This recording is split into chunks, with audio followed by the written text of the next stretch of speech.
Dans la scène d'ouverture, on nous présente un jeune homme d'accent grave peine 19 ans, J.R. White. Il est un petit poisson dans un grand étang brutal, condamné à 6 mois de prison pour un délit mineur à l'issue d'une procédure d'enregistrement de routine.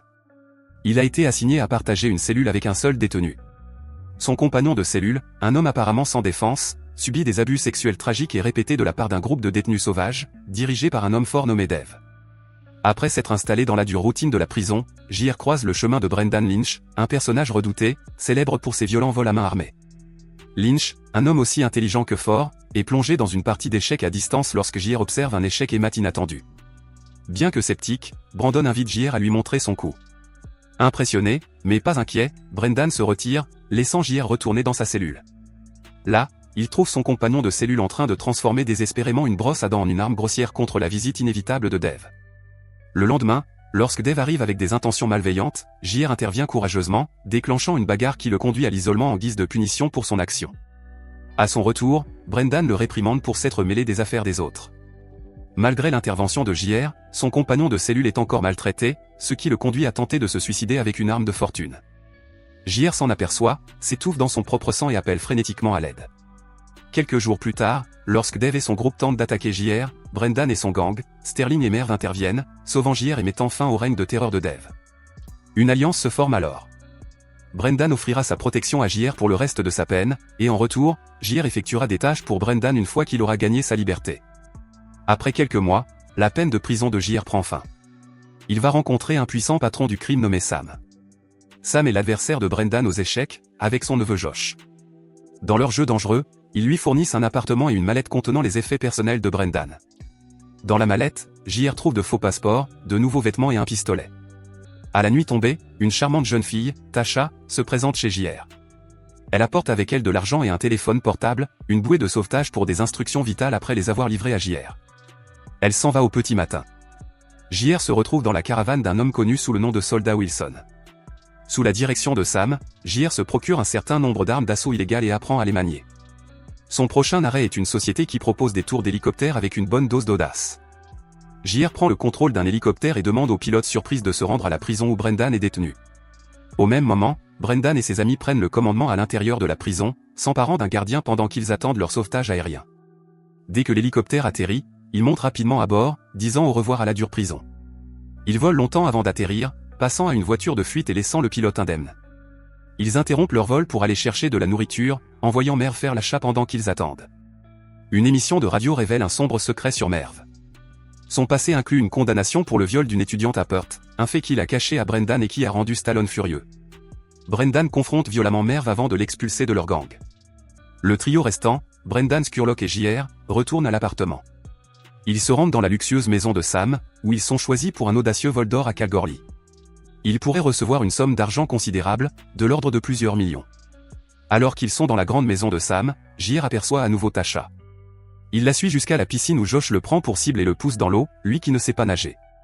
J.R. se débat jusqu'à ce que Tasha l'aide à sortir de l'eau. J.R. quitte le club seul, mais Tasha le suit dans sa luxueuse Porsche. Elle l'invitait à dîner dans un restaurant chinois. Pendant le dîner, J.R. demande pourquoi Tasha est avec Sam alors qu'il pourrait utiliser sa voiture de luxe pour partir. Tasha répond en racontant une histoire effrayante sur ce qui est arrivé à la dernière fille qui a essayé de s'échapper. Elle a été traquée et tuée. Ils s'installent bientôt dans une nouvelle cachette organisée par Sam, un endroit qui leur offre enfin la sécurité dont ils ont besoin. De là, Brendan et J.R. se rendent à Kalgoorlie, où ils découvrent la région et préparent un casse audacieux. Brendan précise que J.R. sera chargé de s'occuper des otages. Dans la propriété de Sam, la tension monte au fur et à mesure que les détails du cambriolage sont mis au point. Une dispute éclate entre J.R. et Josh, mais elle est rapidement étouffée par Brendan, qui ordonne à J.R. de se calmer, abandonnant la discussion houleuse. J.R. se rend au bar et voit Tasha. Ils ont des problèmes avec des clients impolis dans une zone privée. J.R. intervient en montrant son arme et en les faisant partir, mais Tasha se met en colère contre lui car elle s'inquiète de ce que Sam pourrait faire s'il la prenait. Pour arranger les choses, les deux hommes prévoient de se rencontrer à un endroit près du lac, où J.R. vit maintenant, sous le ciel étoilé. Leur lien s'approfondit et donne lieu à un moment de passion dans le lac. Alors que l'obscurité enveloppe le ciel, l'équipage, plein d'anticipation et de tension, se prépare à la mission qui l'attend. Ils se mettent en route vers Kalgoorlie.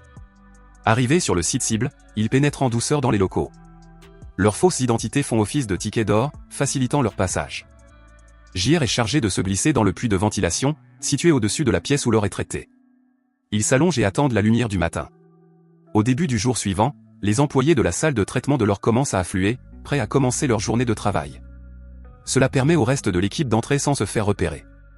Brendan prend les devants avec 2 employés, les forçant à terminer le processus de transformation de leur liquide en lingots solides et précieux.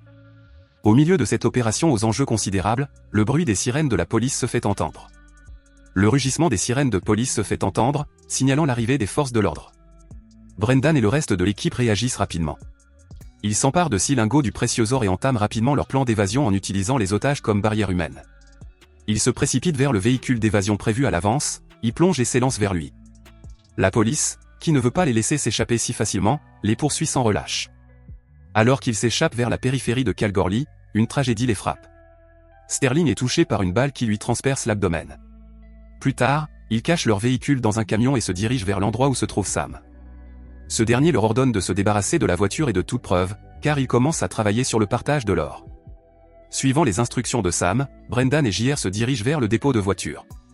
Le corps de l'eau se trouve à l'intérieur et ils le jettent du haut d'une falaise. Pendant ce temps, Tasha, qui prépare ses affaires, est interrompue par Ken, l'un des hommes de main de Sam. Lorsqu'il découvre que ses sacs sont prêts, une bagarre éclate, mais Tasha parvient à l'assommer. Alarmés, JR et Brendan s'enfuient discrètement. Ils se rendent sur une tombe où Brendan a caché de l'argent. Avec cette nouvelle ressource, ils préparent leur voyage vers Melbourne, la ville où Sam convertira l'or en argent utilisable. JR et Tasha se retrouvent dans un train à destination de Melbourne. Ils trouvent un logement et, en regardant les informations, découvrent qu'ils ont été choisis pour le vol de Kalgoorlie. Curieusement, le nom de Sam n'apparaît nulle part, ce qui suggère qu'il a peut-être manipulé la situation en sa faveur. Brendan pense que c'est le moment idéal pour avoir une conversation à cœur ouvert avec JR. Il l'avertit que Tasha, avec ses émotions et ses relations, pourrait s'avérer être un obstacle à leur projet d'avenir. Brendan propose une solution.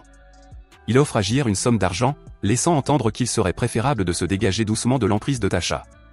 Tasha, qui assiste à cet échange, est profondément blessée. Elle quitte rapidement la pièce, sous le coup de l'émotion. JR, dans une tentative d'explication, la suit. Elle prévient JR qu'une fois le travail accompli, Brendan pourrait l'abandonner, comme il a suggéré de le faire avec elle. Aux premières lueurs du jour, JR et Brendan se rendent à l'endroit où Sam va procéder à la distribution des actions. Ils arrivent juste à temps pour voir Josh et Ken s'approcher dans un véhicule, tendant une clé vers un mystérieux individu. L'échange est brusquement interrompu lorsque Wayne fait une entrée fracassante, fonçant sur eux à bord d'un pick-up et déclenchant une volée chaotique de coups de feu. Au milieu du vacarme, Brendan parvient à éliminer Ken et à arrêter Josh pour l'interroger. Josh résiste d'abord en gardant les lèvres bien fermées pour rompre son silence obstiné. Les 2 hommes ont recours à une stratégie peu conventionnelle et l'enferment dans un congélateur. Le froid intense du congélateur a vite raison de la détermination de Josh et après quelques minutes de frisson, il cède et révèle l'emplacement de l'or. Il récupère rapidement l'or, qui est soigneusement rangé dans une valise, et se concentre ensuite sur le règlement de compte avec Sam. Armés de leur vengeance, ils se dirigent vers la maison de Sam. Une fois sur place, Brendan exécute sa vengeance rapidement et brutalement, mettant fin à la vie de Sam. Plus tard, Brendan et JR trouvent un motel pour la nuit. Brendan cache la valise en or sous le lit tandis que JR envoie les clés de la chambre à Tasha. Lorsque Brendan lui demande où il se trouve, JR répond avec désinvolture qu'il était en train d'acheter une barre chocolatée. Ils partent ensuite acheter un bateau, pensant ainsi quitter le pays et leurs problèmes. À l'aube, Brendan et JR partent en bateau. Mais Brendan a l'intention de pousser JR à partir, en ne lui offrant qu'une petite partie de l'or. Anticipant la trahison, JR révèle audacieusement qu'il a caché l'or, doublant ainsi Brendan. Lorsque Brendan le menace avec une arme à feu, Tasha l'appelle depuis le rivage, gardant l'or en otage et insistant pour que Brendan fasse ce que JR demande. Furieux, Brendan entraîne JR dans l'eau. Il sort JR de l'eau et lui demande comment il a pu confier leur fortune à Tasha. JR admet avec désinvolture qu'il n'a pas réfléchi à la question, indiquant que sa confiance en Tasha repose sur l'amour profond qu'il semble partager. JR se dirige bientôt vers le rivage et retrouve Tasha.